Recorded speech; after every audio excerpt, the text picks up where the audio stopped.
Barry Schwartz. Welcome to the Inquiring Mind podcast. Pleasure to be with you. Thanks for thinking of inviting me. Yeah, thank you for coming on the show. Obviously, we have a lot to discuss considering you wrote books on a wide variety of subjects. The Paradox of Choice, which I have right here, Why We Work, and Practical Wisdom. But before we, get started and get into a little bit about each book, can you tell the audience a little bit about what you do and how you first got interested in psychology? Well, so I got interested in psychology as a freshman in college in this is going to be shocking, 1964, when I took an introductory psychology course taught at NYU, where I was a student, by a person I later learned was like a world-renowned introductory psychology teacher, a guy named Philip Zimbardo, who a few years later went off to Stanford, where he spent the rest of his career. And he just turned me on. So from that day on, 18 years old, that was all I wanted to do. And that never changed. I went straight to graduate school, got a job, and the rest is history. I kept the job for 45 years, then I retired and moved to the West Coast, and now I'm teaching part-time at Berkeley. So he turned me on. One teacher can make a difference. Was he the only one, or were there more? No, I mean, I found plenty. I mean, I didn't feel, as I studied more and more, that he had deceived me. I found a lot about psychology that was incredibly fascinating, endlessly fascinating. So I was happy that that happened, but I suspect that with a different introductory psychology teacher, it wouldn't have happened. It's not like I knew much about the world as an 18-year-old. Right. And so why did you want to decide to become a professor rather than maybe go into the private sector or? It never even occurred to me to go into the private sector. The thing about becoming a professor, there are two things about it that were attractive. One is I really thought that teaching the next generation and the one after that was about as good a contribution as one could make. And the other is that as a teacher, it's never the same twice. You talk about the same topic, but every time you talk about it, it's different, and the students react to it differently. So I sort of was imagining seeing members of my family, aunts and uncles and so on, feeling like they've come to a dead end in their lives, making a living. And the sense I got is that I would never feel that way, because it would always be, I'd always find new things in what I did. And that proved to be true. And So there was never a time in your career where you said, you know what, maybe 20-year mark or 30-year mark where it's like, I'm gonna no, it was never. that's good to hear. It is good to hear, but there are a lot of people get restless, they get frustrated. It does feel like the same old, same old. There's another thing too. I spent most of my career teaching undergraduates. There weren't any PhD students. And they come in much more imaginative and open than graduate students do, because graduate students are essentially training for a career. They want to do things that will enable them to get papers published, which will enable them to get jobs. Undergraduates, at least certainly back then, more so than now, they're just interested in learning. They're not worried about their futures yet. They're too naive to be worried about their futures. And they bring ideas from left field that would never have occurred to people once they've been trained, that are really interesting to pursue and think about. So I think that helped. If I had been working in a university and had graduate students in a lab, it's possible I would have decided at some point, I've had enough of this. But it never happened with the 18 to 21-year-olds. Yeah, I think the other thing about undergraduate students, I'm going to speak for myself, is when you walk into a classroom, you're always looking for that inspiration. You're looking for somebody, one professor to really, grab you, especially when you don't know what you want to do with the rest of your life. And there's a lot of pressure going to college with, do I go into business? Do I go into, pre-med? So you're always looking for that professor. So that's why I would imagine a lot more undergraduates are open rather than PhD students who are they already know where they're going. So Exactly. And this um, other thing too, and times really have changed in the half century. Uh, there's a lot more emphasis now, I think, when kids are in high school, that you go to college to learn a trade, a career that will make you a living. And if you don't do it, life is going to be hell. And so there's a certain sense in which even at age 18, people think that college is job training. Uh, and so they're career oriented too early, at least in my opinion. And that was not true in 1971 when I started teaching. People, they just kind of took it for granted that they'd find a way to make a living. And that's not why they were there. They were there to figure out how the world works or how they work or what's important in life and stuff like that. And the career they figured would take care of itself. And mostly, I think they were right. Privileged kids in a high quality school could be pretty certain that their future would take care of itself. But I don't think people feel that way now, and they probably shouldn't. yeah, I think that also leads to some level of discontent when you get to the workplace, because you have this pressure, whether it be societal pressure or just looking at your friends, your family, whatever the pressures may be, where people get pigeonholed way too early, especially because, and I don't really blame them. Like when I went to school, a lot of kids, you dangle $75,000 out of college to an undergraduate. That's more money than most of us have ever seen. So obviously we go and take it. But then the assumption is that you're gonna, stay there for a long time, Yeah. and you're gonna do this. And I think it leads to a lot of, well, depression. I think that's I don't know about depression. I haven't studied the issue, but it does lead to a lot of people being dissatisfied with their jobs. I think that's right. And it doesn't help that people graduate from college with massive amounts of debt in comparison to years and years ago. The cost of college has gone up, I don't know, 3 times the cost of living. So it's just unbelievably expensive. And a lot of people, their families take care of it, but there are still a lot of students who get out of college with massive debt. So they can't not look at a 75K starting salary. They're starting in a hole and they have to dig themselves out of the hole.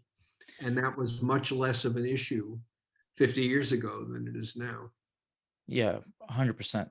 So obviously, I mentioned that you've written on a wide variety of subjects. Let me start with the book I showed before, The Paradox of Choice. How did you first get interested in this topic, and uh, do you think the ideas that you wrote about, I would, what is it, 15 years ago? This book was More, first published. Yeah, more than 15 years ago. Do they still hold up? all right. So I got interested in it um, in a kind of convoluted way. I had spent a lot of time thinking about what sort of having an economics driven view of the world does to people. And I think it mostly does bad things to people. Thinking about people as essentially self-interested, trying to get as much material benefit as they possibly can out of every decision they make, every interaction they have, uh, undermines, destroys, erodes our willingness to aid one another, our willingness to commit time, energy, and resources to the well-being of other people, our willingness to cultivate and maintain relationships, and so on. But the one thing that stopped me short when I would write an article or something that criticized the market um, was that the market catered to freedom of choice, and everyone thinks that freedom of choice is a great thing, and the more choice people have, the better off they are, the happier they'll be. And so whatever the pitfalls of having too much market influence on education, on medicine, on law, you name it. It was worth it because it's what enabled us to be free. And then this paper appeared that was a study showing that when you give people some choice, they're happy to choose and they're satisfied with what they've chosen. When you give them a lot of choice, instead of being liberated by it, they're paralyzed. So this study was published in 2000, and it showed that though choice is good, there can be too much of a good thing. And this was my window into continuing the sort of critical work I had done about the limits of markets, because even choice, the one thing that free market economics does best, has its limits. And so I started looking around, and the book I wrote, which is mostly a description of other people's research, not my own, was basically meant to convey to people how it could be that although some choice is good, more of it can be bad. And in your second question, which is the book is now close to 20 years old, is it still true? The answer is it's true to the fourth power. It is as bad as it was when I was writing this book. It's much worse now. The internet basically didn't exist in a serious way, or at least internet commerce didn't really exist. And now it's exploded. So, and streaming didn't exist. And now it's exploded, and COVID exploded it even more since nobody goes out of the house. So as bad a problem as it was in 2000, 2001, it's a worse problem now. And I think we see it in people's sort of perpetual state of stress and disappointment with the decisions they make and inability to pull the trigger. So yes, it is still with us. And let me make something clear. It is not everyone has this problem. Some people have no problem making decisions, no matter how large the set of options is. And even those who do have problems don't have problems in every part of their lives. They welcome all the decisions when it comes to restaurant choice, and they are annoyed with it when it comes to, I don't know, choosing an apartment or buying groceries. So I don't want to suggest that this is a problem that plagues everyone. It plagues many people much of the time and leads to paralysis, to bad decisions, and to dissatisfaction even when people make good decisions. Yeah, I think if you take your hypothesis on face value, it can seem almost like an oxymoron, because how can too much choice? Because in some ways, Americans especially have been programmed to think that more choice equals, it's better. Exactly right. Yeah, I'm an economics major, and that's pretty much what I've been taught for 4 years. So, but every economics major has been taught. Look, here's the thing. What an economist would say is, if you're happy alternating between Rice Krispies and Cheerios, then you can ignore the 200 other cereals on the shelf. So as far as you're concerned, there are only two. If you're not happy with those two, well, there are options. And so people who are satisfied, adding an option makes nobody worse off. If you don't need that option, you'll ignore it, and it will make somebody better off. So why wouldn't you just do everything you can to just keep adding options? Every new option improves somebody's life, makes nobody's life worse. This is paradise. It turns out they're wrong. It does make people's lives worse when you add options. Yeah, similar to your example in your book where you first realized this issue, and you walked into a Gap, if I'm not mistaken, to buy jeans, right. and to have 15 different types of relaxed fit, slim fit, all this stuff. I just, while reading your book, I realized I have the same problem when it comes to when my girlfriend and I are trying to decide what to watch on Netflix, right? So you have thousands of movies, and every night it's the same issue where it's like, what are we going to watch?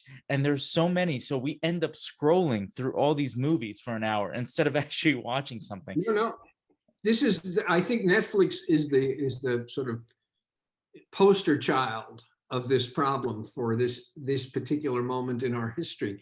And what I find a lot of people do it myself, is they do the scrolling that you described, and they finally shrug their shoulders and they watch reruns of The Office for the fifth time.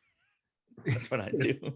Because at least that they know they'll enjoy. I mean, what can happen? You pick a movie and it sucks, and you think, oh my God, with all these options, how could I have chosen this? At least if you watch The Office, you know that you'll get a chuckle. And, so what good does it do you to have 20,000 options if you just end up watching the same show over and over and over again? And a lot of people have described to me exactly what you said. It just takes forever to choose. You have no idea how to choose. And then you spend half the movie thinking that another option would have been better. My question is, knowing all of this research, I mean, I assume Netflix and Hulu and all these streaming platforms know all of these studies. Why don't they limit their selection? That's a great question. And this is another thing an economist would say. I must be wrong, because if I were right, some smart company would take what I have to say seriously and provide a market alternative that caters to people who are overwhelmed with options. And so the fact that Netflix doesn't do it and Hulu doesn't do it and Amazon doesn't do it must mean that I'm wrong, because these companies are leaving money on the table by not sort of curating what's available. So I don't know how to answer the question. Netflix should be doing that. Now they try to do it by putting what they offer into categories, and you can just go across the screen in your category. Then instead of having 10,000 options, you only have 1,000 options to choose from, right? So and they, if people were a little bit more conscientious about rating movies after they watch them, there's algorithms would almost certainly be making recommendations to you that were pretty good. And chances are what they said, they thought you would end up liking, or at least be interested in. So I don't know why they don't do it, but they certainly don't. Well, here's one, it's just a guess. If you ask most people in this culture whether they want more choice or less choice, they always say, I want more. And so when you tell people, listen, I'm only going to show you 10 options, it's for your own good, they won't believe you. And they'll go to the site that shows 1,000 options. So they're giving us what we want. And the problem is that what we want isn't what we should want. Does that make sense? Yes, but it's not maybe what we want. We don't say what we actually want because we don't know that we want it. That's we don't know which movie we want, but we want options. Correct. Give me options. The more, the better. So they're giving people what they say they want, and then people are tortured, and they don't quite understand that the reason they're tortured is that Netflix has given them 1,000 movies to choose from. But I also think it's, again, I'm not going to speak for other countries, but in the United States, there's this distinct character trait where if you tell us, no, we're going to take away some choice, or there are these people, perhaps, or companies that know what we want better than what we want, than what we think we want, then we think it's an infringement on our rights. Absolutely. There's no question about it. You pay a huge price for, it's funny though, because if you make it invisible enough, all the social media do this. They basically tailor the feeds we get to the feeds we've looked at in the past. And it feels like we're these autonomous people making our own decisions, when in fact, under the hood, Facebook is tailoring what we see to be consistent with what we've seen before and what we've liked. So we're a lot less autonomous than we claim to be. We kid ourselves a lot about how autonomous we are. And this has always been true. When you go to the supermarket, things are arranged in shelves to manipulate the crap out of you. Everyone knows the stuff at eye level sells better than the stuff that's low down or high up. Stuff on end cap sells more than the stuff in the middle of the aisle. And, manufacturers pay a lot of money to supermarkets for product placement. So you go in thinking, I know what I like, I know what I want. And in fact, you walk out with stuff you didn't come in looking for. Mhm. Happens all the time. So it's a little bit of self-deception. Nonetheless, if you ask people, what would you choose? A place that offers you 50 movies or a place that offers you 5? Everyone would go with 50. So you're just catering to what the market wants. Yeah, I think in the case of, say, movies or, streaming platforms, all that, it's a little easier to prove to people or to show people that, you know what, maybe less choice is better. When it comes to serious, like, social issues, or policy, such as healthcare, that I think you touch on in your book, um, that's a way harder sell, where you It can is a say, way harder sell, but it's even maybe even more true because, uh, you know, are you in a position to decide whether you should have surgery or chemotherapy for your cancer? I mean, are you an expert? Mhm. We want to be in control of our healthcare. We don't know squat about what's relevant. At least when with movies, we kind of know what we like. We don't know what our healthcare decision should be. It's true you don't want to simply be forced to do X rather than Y, but you sure as hell want guidance from the people who ostensibly, spent years and years studying the field so that they can make an intelligent recommendation. So I think with really important decisions, our lack of knowledge in the domain is quite substantial. And it seems to me we see this in the incredibly disparate way people have responded to recommendations regarding COVID. Do you do what the science says? No, I'm a free agent. I'm going to make my own decisions about how contagious this disease is. Why should I listen to the scientists? I know better than them. I'll take my chances. It's preposterous. but even But then you're taking on the opinion of somebody else. Like, even the people that don't, quote unquote, listen to the science, they listen to somebody else, and they yeah, just purely well, regurgitate the words of somebody saying something contrary to the scientists. that may be true, but that's not, I don't know that that's how they see it from the inside. They Yeah, think they sure. make their independent decision Thinkers. makers, Yeah. uh, looking at the evidence and deciding that, I don't know, the vaccine has an implant and Zuckerberg is going to be able to read your mind or some preposterous uh, theory. So I think we need to be guided in many of our decisions without being compelled. There's this line of work that's started to be done as policy in several countries, including the US. It sort of goes under the general heading nudging. Mhm. You don't force people to do anything. What you do is you set up the environment, the choice environment, so that it's really easy to make one choice and hard to make the other. So I'm not forcing you to be an organ donor when you renew your driver's license. You are free to opt out. However, when you go to renew your driver's license, the default is that you will be an organ donor. So it's not required. You could choose not to be, but if you don't choose anything, you're an organ donor. Now, that's not the way it works in the United States. In the United States, you have to opt in to be an organ donor.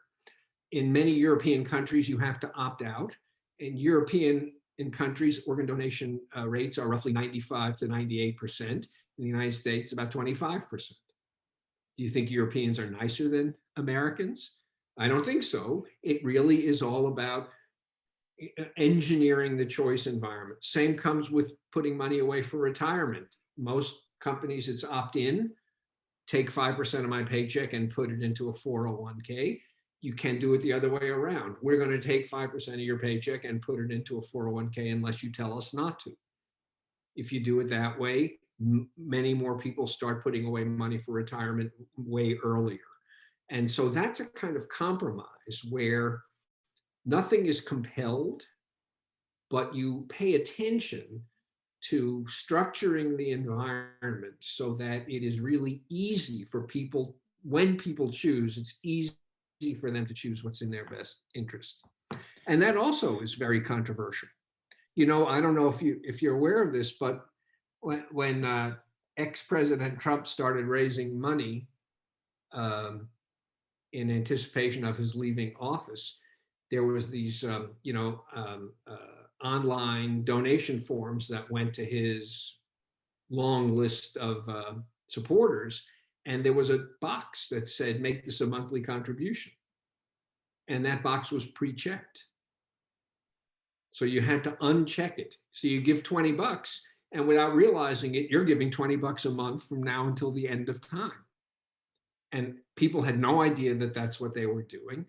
They finally got clued in, and they actually protested to some, I don't know, the National Election Board, and the Trump organization was forced to return, I don't know, $20 million to people who had accidentally committed themselves to making a monthly contribution when they had intended to make a one-time contribution.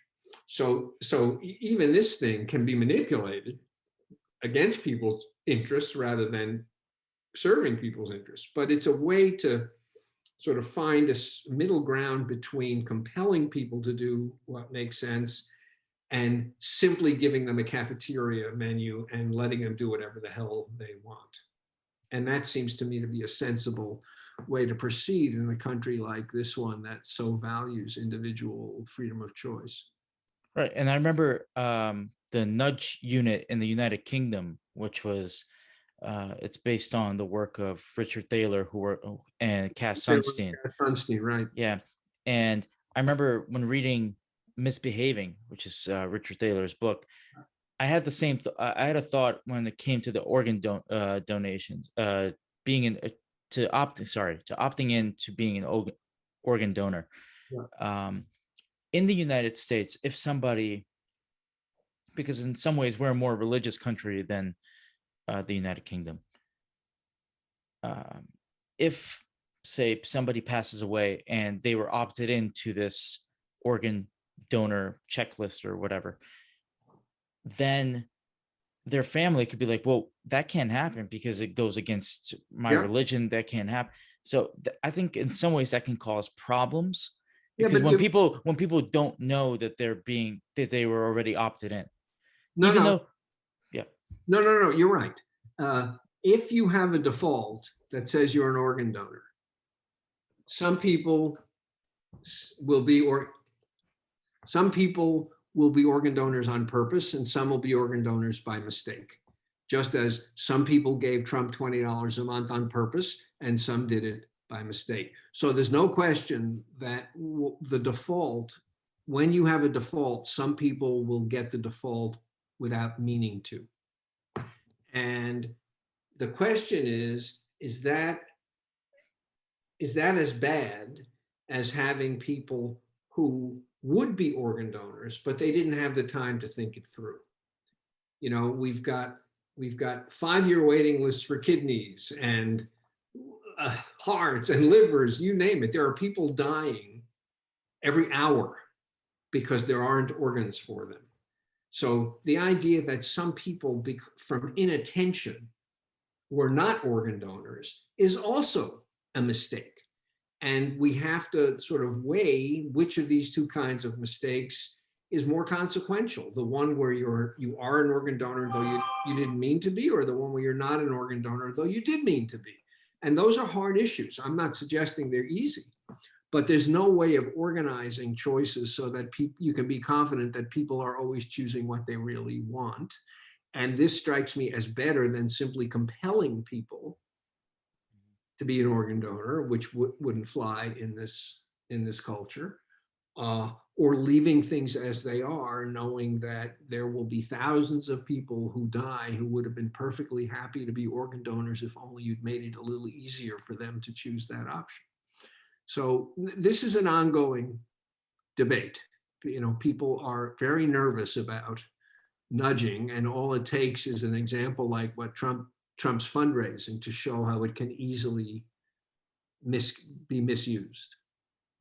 Yeah, I remember a couple of years ago when I was in college, this was like a big topic of conversation. Should we have these opt-in Yep. and nudge unit types?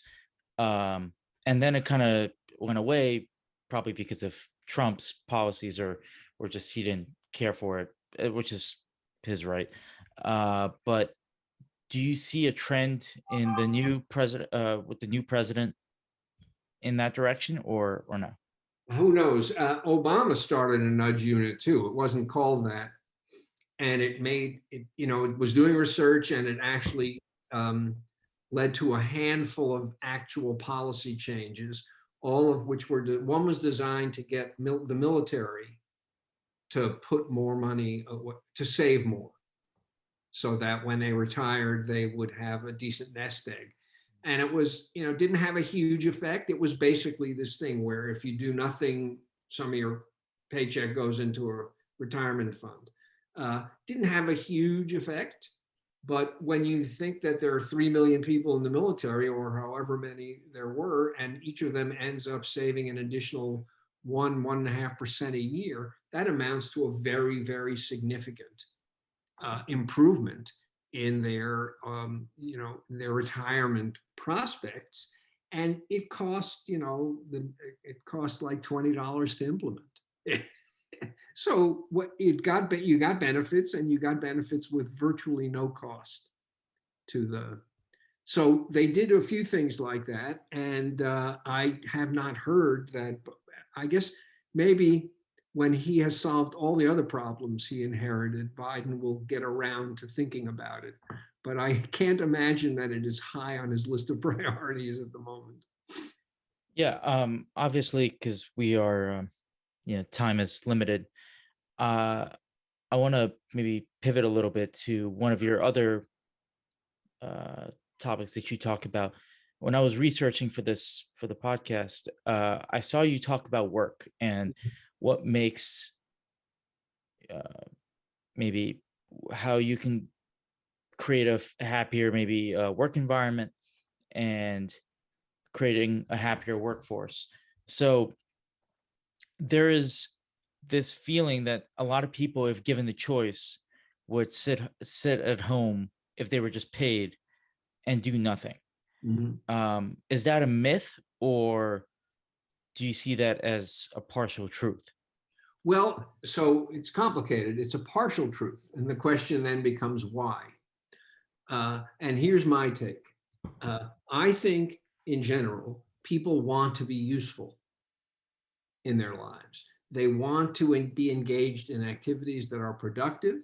They want to be engaged in activities where they can demonstrate some mastery, some skill acquisition, where they can be challenged and meet the challenges, and where what they do has meaning, which is to say, what they do has an impact on other people's lives. They want all of those things. So if society were full of jobs that offered people autonomy, discretion, opportunity to get good at things, and meaningfulness, I don't think anybody would stay home. The problem is that society is not full of jobs like that. It's full of jobs where you're basically just doing the same thing over and over and over again. And you start looking at your computer clock 5 minutes after you start your workday. So given the kind of work that most people actually have, I think they probably would be happy sitting on a couch eating chips, trying to decide what Netflix movie to watch. But that's not because people are basically lazy. It's because we have structured work to essentially take all the meaning out of it. And you occasionally see people in jobs of that kind who manage to find meaning in it. As an example I sometimes give, if you're doing retail in a mall, your job is, sell as much junk as you possibly can in the course of a day. And you can't wait till work is over so you can go, get pizza and beer with your friends and complain about what a horrible workday you've had. That's one view of what selling retail is. But here's another view. Everyone who comes into your store has a problem. Not a big problem, some problem. You know the merchandise, you know the strengths and weaknesses of the various products. If you take your job seriously, you can solve that problem. And in some small way, make that person's life better. And so you have dozens of opportunities every single day to make other people's lives better. Now, who thinks about their job in retail in that way? Virtually nobody. Why? I mean, it's actually a fact, right? You go into buy an item of clothing. I was going to say jeans, but since nobody ever sees anybody's bottom half, I don't think there's been a lot of jeans being sold. So t-shirts, sweaters, what have you, sweatshirts. You go in to buy something, you do it because you need it. And this person can solve your problem. This person who's selling to you. And if you succeed in getting something that's more or less what you were looking for, your day has been improved. And multiply that by thousands and thousands, millions of people. And all of a sudden, working retail, you are in the problem solving business and not the selling crap business. Now, why is it that people don't think about their retail work in that way? Hospital janitors, they clean, they mop floors, they empty trash cans, they do all that stuff. Some janitors think their job is to do whatever they can to help doctors and nurses in what they need help with, and to ease the stress and anxiety of patients and patients' loved ones. Now, none of that stuff is in their job description, but some of them find a way to recraft the work they do so that what they do is central to the mission of the hospital and eases an enormous amount of suffering, psychological pain on the part of patients and patients' families. All of a sudden, the people who are, in some sense, invisible in the hospital, not only become visible, but become essential to the experiences of patients and patients' families. And again, during COVID, all of these invisible people became heroes because they were frontline workers risking their lives so that we would have toilet paper and yeast and flour so that we could bake our breads and wipe our behinds and so on and so forth. And, every night at 7, we'd open up our windows and give them a round of applause. Well, they were just as much heroes a month before COVID as they were after. But we basically regarded them as invisible, and they regarded themselves that way too. They got no respect for the work that they did. And it's hard to respect yourself when nobody around you respects you. So for a short time, our attitude toward these kinds of workers changed. Will it last? I'm guessing it won't, that they will go back to being invisible. And so I think that if we actually paid attention to answering the question, what can we do to the shape of our workplaces so that people want to go to work every day, then you'd find virtually nobody who wants to sit on a couch eating chips and watching Netflix movies. But we haven't asked that question as a society. And the result is that most people spend half their waking lives doing something they'd rather not be doing. And that's an enormous waste of human time and potential. And as you said, leading in, it makes, it costs people an enormous amount of their of happiness that they would otherwise be experiencing if they came home every day feeling that they had done a good day's work and made a difference. I completely agree with you because when I worked, one of my first jobs was in retail.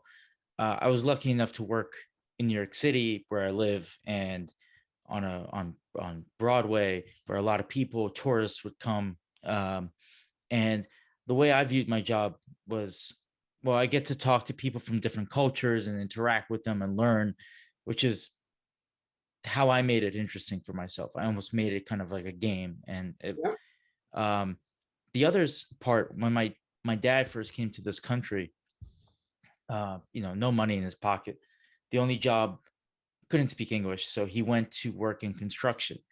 And what I noticed to this day, and it's actually funny because a lot of the people that are pretty sad are the ones that get to, during COVID, for example, sit at home and work from home and do all these things. And they sound cool and they pay well, but my dad, who was a construction worker, always when we drive past a building, he goes, "Well, I helped build that." Yep, There's a sense of pride that yep. comes with a job like that. And I think when you can view the world like that and make every day kind of interesting in one way or another, that's when the reward kicks in. I agree, but I don't want to put it all on the people who are doing the work. You can create a work environment that is hospitable to having that view, Hmm. and a work environment that just defeats it. You see, you go by somebody, some bricklayers laying bricks, and you say, "What are you doing?" And they say, "I'm building a monument." Well, they're not building a monument, they're laying bricks. you know, but if you are encouraged to take ownership of what the collective is engaged in, then of course you're building a monument. There wouldn't be a monument without you laying those damn bricks. So there's a lot that we can do to find meaning in the work we do, but there's a lot that the people who supervise us, who pay us our salaries, can do to make it easy for us, relatively easy for us to find meaning. And and people have just systematically ignored the importance of that when they make decisions about how to organize work. It's all about faster, cheaper, bigger. How quickly can I get this shipment of whatever you've ordered on Amazon to your doorstep? And so I create fulfillment centers with a 100% focus on speed and efficiency, and not on what that work feels like to the people who are doing it. Doesn't Yeah, have to be that way. I 100% agree. Obviously, again, because we have 5 minutes left, uh, I have a lot to ask, but maybe for a future time we could do this again. I wrap up every episode by asking two questions, so I'm going to put them into one, and you can answer them in any order you see fit. The first one is, what gives you hope for the future, and especially with these uncertain kind of COVID times. And the second is, what are five books or more on any topic, fiction or nonfiction, that you would recommend to Huh. anyone?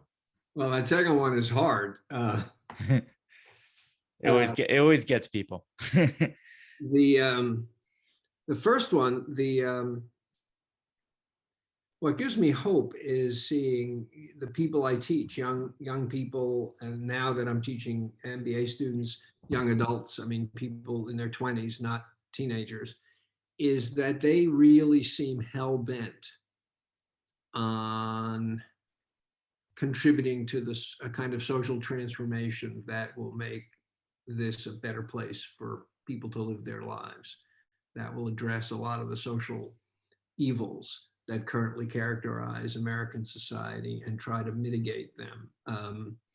And they won't take crappy jobs just for a paycheck. They don't want to waste their talent and their time doing nothing but enriching themselves. So that I find encouraging. And the enormous increase in the entry of women into the workforce makes that even more true, because women seem more concerned than men collectively uh, with doing something that makes a difference. It's less about the paycheck for women than it is for men. This may change, but at this moment, the snapshot in history, that seems to be the way things are. As for books, I'll just name a couple. I'm not sure I can come up with five. Mostly, they're all nonfiction. Uh, One is a book called After Virtue, written by a philosopher named Alistair MacIntyre. Um, One is a book called Social Limits to Growth, written by an economist named Fred Hirsch, about the limits of markets in as the tool for providing people with what they need. Uh, there's a book by Daniel Kahneman that was a huge bestseller called Thinking Fast and Slow. It's a kind of summary of his career, studying how people make decisions. That's a good start. Great. I Uh, keep people busy. I really appreciate your time. I really hope we could do this again. Thank you very much. My pleasure. All the best to you. Take care.